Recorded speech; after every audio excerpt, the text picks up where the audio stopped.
Hello guys, मैं आपका संतोष sir आज लेकर आया हूँ आपके 100 मार्क्स इंग्लिश का सबसे महत्वपूर्ण चैप्टर द आर्टिस्ट, जो कि लिखा हुआ है सिगा नगोया के द्वारा। मैंने इस चैप्टर के मोस्ट इम्पोर्टेंट 15 VVI ऑब्जेक्टिव को सिलेक्ट किया है, जो कि आपके आने वाले बोर्ड एग्ज़ाम में और सेंटअप एग्ज़ाम में, इन दोनों एग्ज़ाम में बहुत कारगर साबित होगी। ये वो ऑब्जेक्टिव है जो कई बार आपके बोर्ड एग्ज़ाम में, बिहार बोर्ड एग्ज़ाम में पूछा जा चुका है। अगर मैं बात करूं आपका बिहार बोर्ड, जो कि 2009 से चल रही है आपका ये सिलेबस, तो 2009 से लेके अब तक इस चैप्टर से जितने भी सारे ऑब्जेक्टिव प्रश्न पूछे गए हैं, उन सारे ऑब्जेक्टिव सवालों को मैंने एक जगह कलेक्टिंग किया, इकट्ठा किया, और मैं आज उन सारे ऑब्जेक्टिव को आपको प्रस्तुत करने जा रहा हूँ, आपको प्रोवाइड करने जा रहा हूँ। इन सारे ऑब्जेक्टिव को बिल्कुल ध्यान से देखें और अपना टेस्ट खुद करें कि आपका पकड़ द आर्टिस्ट टॉपिक में, द आर्टिस्ट चैप्टर में कितना अच्छा है। इनसे आपको दो फ़ायदा मिलेगा। पहला ये कि आप अपने आप को प्री टेस्ट कर पाएंगे कि मेरा कितना बेहतर तैयारी चल रहा है बोर्ड एग्ज़ाम के लिए, द आर्टिस्ट को लेकर के, इस चैप्टर को लेकर के। साथ साथ आप अपने आने वाले बोर्ड एग्ज़ाम में अच्छा स्कोर कर पाएंगे। तो चलते हैं, शुरू करते हैं फर्स्ट क्वेश्चन। तो हमारा फर्स्ट क्वेश्चन है द आर्टिस्ट का। The artist has been written bye.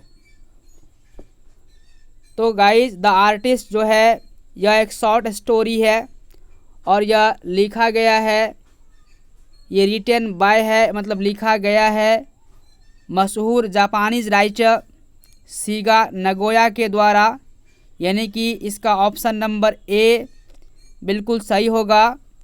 यानी कि आप इनको इस तरह से पढ़ सकते हैं, the artist has been written by Siga Nagoya, मतलब ये कि द आर्टिस्ट जो है यह सिगा नगोया के द्वारा लिखा गया है। आप सारे ऑब्जेक्टिव को वन लाइनर बना के याद कर सकते हैं, समझ सकते हैं। आपका याद करने का तरीका कुछ ऐसा होना चाहिए, the artist has been written by Siga Nagoya. जब आप बार बार इस वीडियो को देखोगे और ऐसा बोलने का प्रयास करोगे तो मुझे पूर्ण विश्वास है कि आपके ऑब्जेक्टिव की तैयारी और स्टूडेंट के कंपैरिजन में सबसे बेहतर और सबसे अच्छा होगा। बढ़ते हैं सवाल नंबर 2 की तरफ। तो दूसरा सवाल हमारा है the artist is a dot dot dot, माने जो ये द आर्टिस्ट है ये क्या है। गाइस, मैं बता दूं कि द आर्टिस्ट जो है यह एक शॉर्ट स्टोरी है। द आर्टिस्ट एक शॉर्ट स्टोरी है और ये लिखा गया है सिगा नगोया के द्वारा। जैसा कि आपने सवाल नंबर 1 में देखा कि द आर्टिस्ट जो है वह सिगा नगोया के द्वारा लिखा गया है। तो यह इसका टाइप यह पूछ रहा है, प्रोज टाइप पूछ रहा है, प्रोज पीस पूछ रहा है कि द आर्टिस्ट जो है यह किस तरह का टाइप है, किस तरह का प्रोज पीस है। तो द आर्टिस्ट जो है यह एक शॉर्ट स्टोरी है, यानी कि सवाल नंबर 2 का ऑप्शन सी बिल्कुल सही हो जाएगा।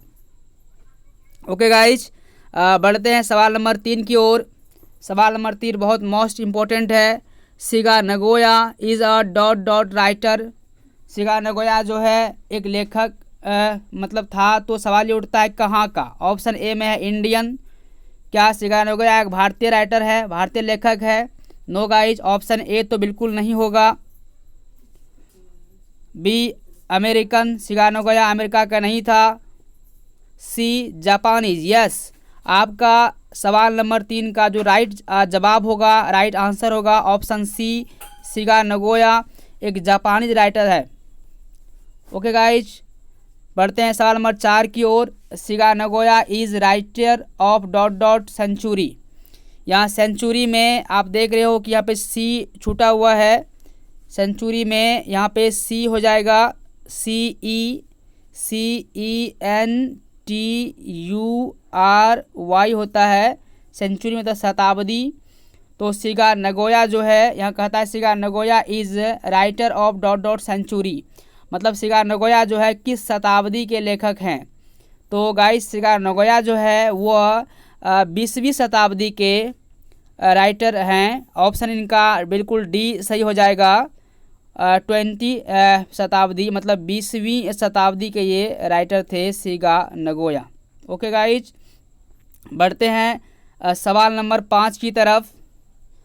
आप देख रहे हो सवाल नंबर 5 आपका लिखा हुआ है Siga Nagoya was born in. Siga Nagoya का जन्म हुआ था। अब कब हुआ था? ऑप्शन ए आपके सामने है 1883, option B 1892, option C 1895, option D 1880। तो मैं बता दूंगा सिगा नगोया का जो जन्म हुआ था वो 1883 में हुआ था, 1883। ये सिगा नगोया का डेट ऑफ बर्थ है 1883। अब याद रखेंगे, यानी कि सवाल नंबर 5 का जवाब नंबर ए बिल्कुल सही है। सिगा नगोया का जन्म 1883 में हुआ था। बढ़ते हैं अगले प्रश्न की ओर। अगला सवाल मेरा नंबर 6 कह रहा है सिगा नगोया डाइड इन। तो गाइस सिगा नगोया की मृत्यु का बात यहाँ पे कर रहा है कि सिगा नगोया का मृत्यु कब हुआ था। डाइड मतलब मृत्यु, याद रखना है आपको। डाइड मतलब होता है मृत्यु। तो सिगा नगोया का मृत्यु कब हुआ था? Option A 1971, option B 1972, option C 1975, option D 1980। तो गाइस मैं बता दूं कि सिगा नगोया का जो मृत्यु हुआ था वह 1971 में हुआ था। 6 नंबर का ऑप्शन ए बिल्कुल सही है, 1971 1971। बढ़ते हैं सवाल नंबर 7 की ओर। Seibei lived in a dot dot town. जो सेबई है वह किस शहर में रहते थे? यहाँ पे लिव्ड रहते थे, यहाँ पे simple past tense. Seibei lived in a dot dot, यहाँ पे लिखा डॉट डॉट टाउन। तो मैं बता दूँ आपको कि सेबई जो है वह एक हार्बर टाउन में रहते थे। ऑप्शन नंबर बी इनका सही हो जाएगा। ऑप्शन बी इनका करेक्ट हो जाएगा। हार्बर टाउन यानी कि एक बंदरगाह होता है, बहुत छोटा बंदरगाह, बहुत छोटा हार्बर, सेबई वहीं रहते थे। बढ़ते हैं सवाल नंबर 8 की ओर। Seibei reads at dot dot school. यहाँ कह रहा है कि सेबई जो है वह किस स्कूल में पढ़ता है। Seibei reads at dot dot dot school. बता दूं कि सेबई जो है वह प्राइमरी स्कूल में पढ़ता है। ऑप्शन इनका ए नंबर करेक्ट हो जाएगा। ये प्राइवेट में नहीं पढ़ता है, ये गवर्नमेंट स्कूल में नहीं पढ़ता है, ये कॉन्वेंट में नहीं पढ़ता है, ये एक प्राइमरी स्कूल में पढ़ता है। 8 नंबर का जवाब बिल्कुल ए सही है। Seibei reads at primary school. Okay guys, बढ़ते हैं सवाल नंबर 9 की ओर।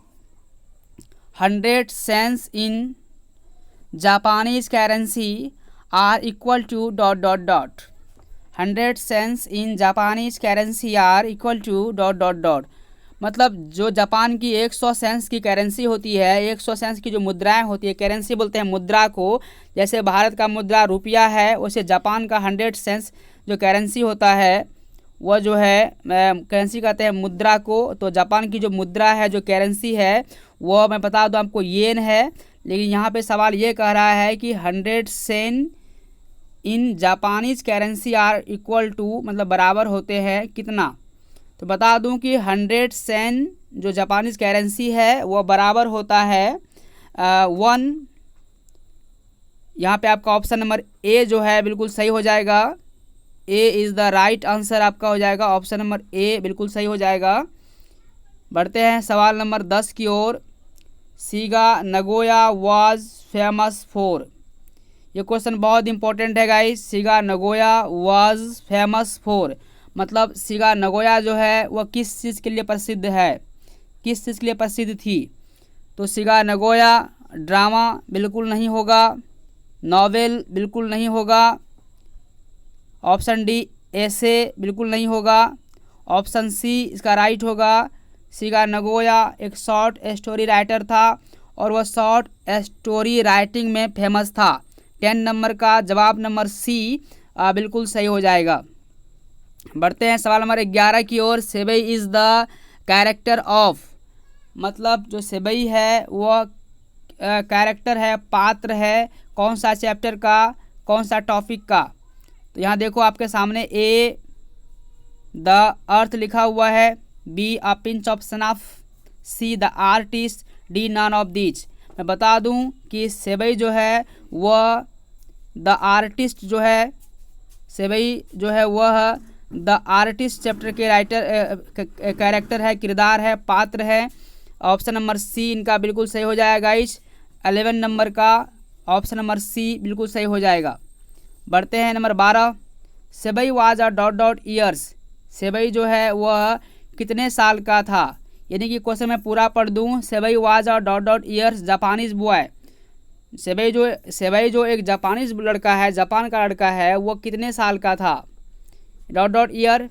तो बता दो आपको कि सेबई जो है वह 12 साल का लड़का था, 12 ईयर, यानी कि इसका ऑप्शन नंबर बी जो है बिल्कुल सही हो जाएगा। Seibei was a 12 years Japanese boy, आप इसको ऐसे पढ़ सकते हो ऑनलाइन में, Seibei was a 12 years Japanese boy. Okay guys, बढ़ते हैं सवाल नंबर 13 की ओर। सेबई फादर, देखो यहाँ पर जो लिखा हुआ है आप देख रहे हो कि सेबई लिख करके ऊपर ये एपस्ट्रॉफ है और उसके बाद फिर आप देख रहे हो एपस्ट्रॉफ के बाद फिर ये एस लगा हुआ है, इसका मतलब होता है सेबई का। जैसे आपको ऐसे लिख दूं RAM, मैं राम लिख दूं, फिर ऊपर कोमा लगा के मैं इस तरह से एस कर दूं, राम्स का हो जाता है। उसी प्रकार ये जो लिखा हुआ आप देख रहे हो, इस तरह से लिखा हुआ आपको देख रहे हो, क्या SEI लिखा हुआ है, फिर BEI लिखा हुआ है, फिर यहाँ कोमा है, एस है, इसका मतलब हुआ सेबई का। ओके गाइज, सेबई का। तो यह कहता है सेबई फादर, मतलब सेबई का पिता, वर्कड एट काम करते थे, डॉट डॉट शॉप, शॉप में होता है दुकान, शॉप में होता है दुकान, तो किस दुकान पे उनके पिताजी काम करते थे। ऑप्शन ए प्लम्बर्स है, बिल्कुल नहीं। ऑप्शन बी कारपेंटर्स, हाँ ये बिल्कुल सही है। जो सेबई के पिताजी थे वो कारपेंटर्स दुकान में काम करते थे, यानी कि इनका ऑप्शन बी जो है वो बिल्कुल सही हो जाएगा। बढ़ते हैं सवाल नंबर 14 की ओर। The price of the 5 inch is dot dot dot, जो 5 इंच की प्राइस है वो कितनी है, ये जापान की बात है गाइज। तो the price of the 5 inch is dot dot, तो मैं बता दूं आपको कि जो 5 इंच की प्राइस होती है वह 5 येन होती है, 5 येन। ये जो 5 येन है आप देख रहे हो स्क्रीन में, सॉरी ये गलत है, 5 येन नहीं होगा, ये 50 येन भी नहीं होगा, ये 600 येन भी नहीं होगा। इसका ऑप्शन बी जो है बिल्कुल सही हो जाएगा 14 नंबर का, कि the price of the 5 inches dot dot, तो यहाँ हो जाएगा 10 येन।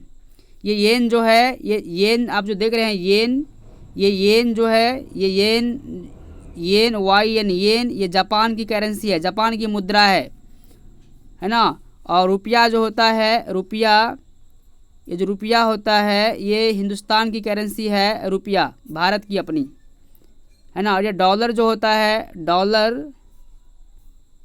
डॉलर जो होता है ये अमेरिका की करेंसी है, इस तरह से अमेरिका की मुद्रा है। तो यहाँ पर ये येन जापान की करेंसी है। और मैं बता दूं कि the price of the 5 inch is 10 yen होगा। ऑप्शन बी इनका बिल्कुल जो है सही हो जाएगा, इनका ऑप्शन बी बिल्कुल राइट हो जाएगा 14 नंबर का, ठीक है। बढ़ते हैं सवाल 15 की ओर, लास्ट सवाल आज का। The hobby of Seibei was collecting. Guys hobby बोलते हैं शौक को, आदत को। जो सेबई का जो हॉबी था कैसा था, वो कलेक्टिंग करता था, इकट्ठा करता था। तो क्या कलेक्टिंग करता था, टॉयज खिलौने, बिल्कुल नहीं। सीड्स बीज को, बिल्कुल नहीं। गोट्स कद्दुओं को, यस ये सही हो जाएगा ऑप्शन सी कद्दुओं को। टमाटोज बिल्कुल नहीं, यानी कि सवाल नंबर 15 का जो राइट आंसर होगा कोर्ट्स, यानी कि ऑप्शन सी बिल्कुल सही सही है। ओके गाइस, मिलते हैं अगले वीडियो के साथ। अगर आपको मेरा सारे जो है टॉपिक के आपको PDF चाहिए, ऑब्जेक्टिव या सब्जेक्टिव का 100 मार्क्स इंग्लिश या 100 मार्क्स हिंदी का, क्लास 12 बिहार बोर्ड का किसी भी सब्जेक्ट का 100 मार्क्स इंग्लिश या हिंदी का, इन दोनों में से आपको किसी भी अगर सब्जेक्ट का PDF चाहिए तो आप मुझे व्हाट्सअप कर सकते हैं।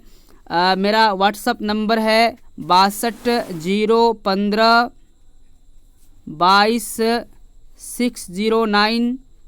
आप इस नंबर पे व्हाट्सअप कर सकते हैं और आपके व्हाट्सअप करने के तुरंत बाद मैं आपको फ्री में PDF प्रोवाइड करा दूंगा। कोई चार्ज नहीं लूँगा, क्योंकि मैं बिहार के स्टूडेंट का कद्र करता हूँ। ये बहुत मेहनत करते हैं, इसलिए मैं भी आपके मेहनत में आपका हमदर्द बनना चाहता हूँ। अगर आपको किसी भी तरह का PDF चाहिए, आपको 100 मार्क्स इंग्लिश और हिंदी का, ताकि आप अपनी तैयारी को बेहतर बना सकें और अपने बोर्ड एग्ज़ाम में अच्छे मार्क्स ला करके अपने फैमिली, अपने परिवार, अपने समाज और अपने देश का नाम रोशन कर सकें। Okay guys, thanks. मिलते हैं अगले वीडियो के साथ। धन्यवाद।